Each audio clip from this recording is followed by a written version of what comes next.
غیبت وہ عمل ہے، اللہ تعالیٰ ہم سب کی حفاظت فرمائے، میری بھی حفاظت فرمائے اور اپنی اصلاح کرنے کی توفیق عطا فرمائے۔ یہ غیبت وہ عمل ہے کہ جو اچھے سے اچھے دیندار انسان بھی اس سے نہیں بچا ہوا۔ سخت بات ہے اور لیکن حقیقت ہے، کیونکہ ہر انسان اپنے سرکل کے حساب سے مختلف طرح کی غیبت کے اندر ہے۔ کچھ لوگ اپنے آفس کے متعلق اتنا ہوتا ہے کہ آفس کے اندر ہی غیبت چل رہی ہے، ایک کلیگ کی غیبت، پھر دوسرے کی غیبت، پھر تیسرے کی غیبت۔ اچھا، جس کا ٹائم زیادہ تر اپنے گھر میں گزر رہا ہے،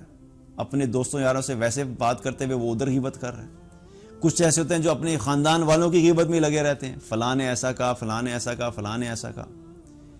اب آپ سوچئے کہ یہ اتنا بڑا فتنہ ہے اس وقت کہ انسان باقی نیک اعمال سارے کر رہا ہوتا ہے، اور کیا ہوتا ہے، انسان مطمئن ہوتا ہے، دیکھو جی میں نماز بھی پڑھ رہا ہوں، میں تو روزے بھی رکھتا ہوں، میں تو قرآن بھی پڑھتا ہوں، میں تو ذکر بھی کرتا ہوں، میں تو صدقات بھی کرتا ہوں، میں تو دین کی دعوت کا کام بھی کر رہا ہوں۔ اور انسان اپنی نیکیوں کے اندر کبھی کبھی اتنا زیادہ ان نیکیوں کے اوپر مطمئن ہوتا ہے کہ انسان اپنے گناہوں اور غلط کاموں سے غافل ہو جاتا ہے۔ حالانکہ غیبت ایسی چیز ہے کہ غیبت اکثر اس وقت ہوتی ہے کہ جب ہمیں کسی دوسرے انسان کے اندر کوئی ایسی چیز نظر آتی ہے جو ہمیں پسند نہیں ہے، یا کوئی ایسی برائی ہمیں اس کے اندر نظر آتی ہے جو کہ وہ برائی کا کام کر رہا ہے۔ میں آپ کو مثال سے سمجھاتا ہوں، یہ بڑی امپورٹنٹ چیز ہے سمجھنا، کیونکہ اللہ تعالیٰ ہم سب کی حفاظت فرمائے، ہم بڑے خطرے میں ہیں اس کی وجہ سے۔ مثال کے طور پہ آپ کو ایک شخص کے بارے میں پتہ لگا، اچھا انسان تھا، نارمل انسان تھا، زندگی گزارتا تھا، کوئی بہت نیک نہیں تھا لیکن بہت برا بھی نہیں تھا، یا چلیں تھوڑا نیک انسان تھا، نمازیں پڑھتا تھا اور داڑھی بھی رکھی ہوئی تھی، سمجھانے کے لیے بتا رہا ہوں، یا کوئی عورت تھی، خاتون تھی، اچھی نیک صالح خاتون تھی، حجاب بھی کرتی تھی۔ پتہ لگا جی کہ وہ شخص کیا کرتا ہے، وہ حرام دیکھتا ہے، وہ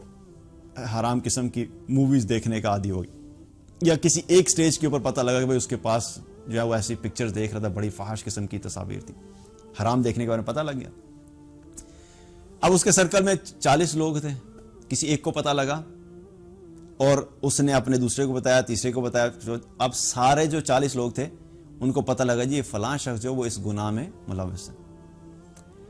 اب یہ 40 لوگ مل کے کیا کر رہے ہیں، آپس میں اس کی برائی کر رہے ہیں، کس قسم کا انسان ہے، دیکھو ہم تو سوچ بھی نہیں سکتے تھے، اچھا خاصا نمازیں بھی پڑھتا ہے لیکن یہ کون سا طریقہ ہوا، یہ تو نمازیں پڑھتے ہوئے اسے احساس نہیں ہے، داڑھی رکھ کے، اب یہ گناہ چل رہا ہے، اب اس کی برائیاں ہو رہی ہیں،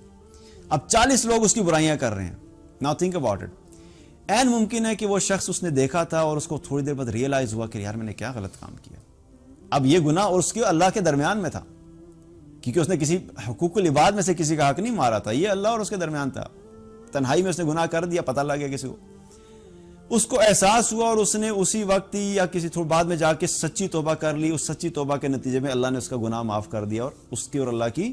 دوستی ہو گئی، دوبارہ سے اس کا کھاتا اللہ کے ساتھ کلیئر ہو گیا۔ اب یہ جو 40 لوگ اس کے برائیاں کر رہے ہیں،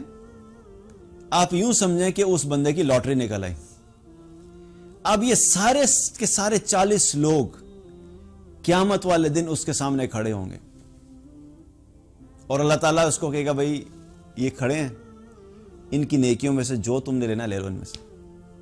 اب یہ 40 اپنے آپ کو نیک صالح بنائے بیٹھے ہوئے تھے، ہم تو جی بڑے نیک ہیں، ہم نے تو کم از کم حرام نہیں دیکھا نا، ہم تو دیکھیں کم از کم یہ کام تو نہیں کرتے، لیکن اس نے جو حرام دیکھا تھا اور آپ جو کام کر رہے ہیں، آپ کا گناہ اس کے مقابلے میں کئی گنا زیادہ سنگین ہے، اور وہ تو توبہ سے جو ہے اللہ معاف کر دے گا، لیکن اب اگر آپ نے توبہ کرنی ہے اس چیز سے تو پھر صرف آپ نے اللہ سے معافی نہیں مانگنی، آپ نے اس بندے سے بھی معافی مانگنی ہے کہ جی ہم نے آپ کے بارے میں یہ بات کی تھی، آپ ہمیں معاف کر دیں۔ آپ سوچیں کیا ہمارے اندر یہ اتنی ہمت ہوتی ہے کہ ہم کسی ایسے شخص کے بارے میں جا کے اس سے معافی مانگے جس کے بارے میں ہم نے بیٹھ کے غیبت کی ہے؟ جب دنیا میں ہم اس کا سامنا نہیں کر سکتے تو قیامت والے دن پھر ایسے شخص کا سامنا کیسے کریں گے؟ اور قیامت میں تو خالی معافی مانگنے سے مسئلہ حل بھی نہیں ہوگا، اتنی نیکیاں اکٹھی کر کے گئے تھے، نمازیں پڑھی تھی، ہمت کر کے تلاوت کی تھی، ذکر و اذکار کی، صدقات کیے تھے، بڑی مشکل سے نیکیاں اکٹھی کی تھیں اپنی، اب وہ بندہ کھڑا ہوا ہے اور آپ کے نامہ اعمال سے نیکیاں نکلے جا رہی ہیں اور اس کو دیے جا رہی ہیں، تو اس کی تو ہوگی لاٹری نکل آئی اس کی۔ اسی لیے کبھی کبھی میں یہ سوچتا ہوں کہ کوئی ایسا شخص ہوتا ہے ہماری فیملی میں یا ہمارے آفس کے اندر یا ہمارے سوشل سرکل کے اندر، اکثر یہ آپ نے دیکھا ہوگا کوئی ایک ایسا بندہ ہوتا ہے جس کے اندر کوئی نہ کوئی غلطی ہوتی ہے, وہ غلطی کر لیتا ہے تو سارے اس کو ٹارگٹ کرتے ہیں. تو سبحان اللہ, مجھے کبھی کبھی یوں محسوس ہوتا ہے, میرا اپنا ایک گمان ہے کہ وہ تو جو ہے وہ کامیاب ہو جائے گا, اور ہم اپنی نیکیوں کے تکبر کے اندر یا اپنے نیکیوں کی خوش فہمی کے اندر ہم یہاں پہ بیٹھے رہیں گے, اور ہماری نیکیاں جو اس بندے کے نامہ اعمال میں لکھ دی جائیں گی.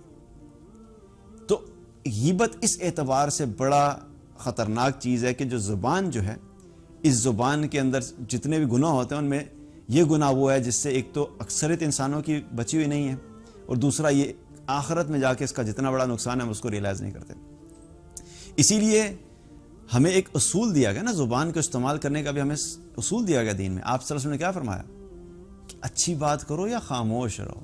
یہ بیسک پرنسپل ہے بات کرنے کا. اگر ہم سیکھ جائیں یہ چیز تو ہم بہت ساری خرافات سے اور بہت سارے جو زبان کے گناہ ہیں ان سے ہم بچ جائیں. جب بھی بات کرنے لگیں تو اپنے بارے میں سوچ لیں کہ اپنی بات جو کرنے لگا ہوں یہ اچھی بات ہے یا بری بات ہے. اگر اچھی بات ہے تو کر دیں, بری بات ہے تو کیا ہو جائیں, خاموش ہو جائیں. کیونکہ اگر ہم اس اصول کو اپنا لیں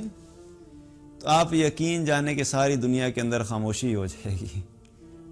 کلو خاموشی. کیونکہ اچھی باتیں ہمارے پاس ہوتی ہی کام ہے کرنے کے لیے, اور بری بات کرنے سے ہم اپنے آپ کو روک لیں تو کیا ہوگا, سارے گھرانوں کے اندر خاموشی ہو جائے گی, کوئی باتیں نہیں ہو رہی ہوں گی.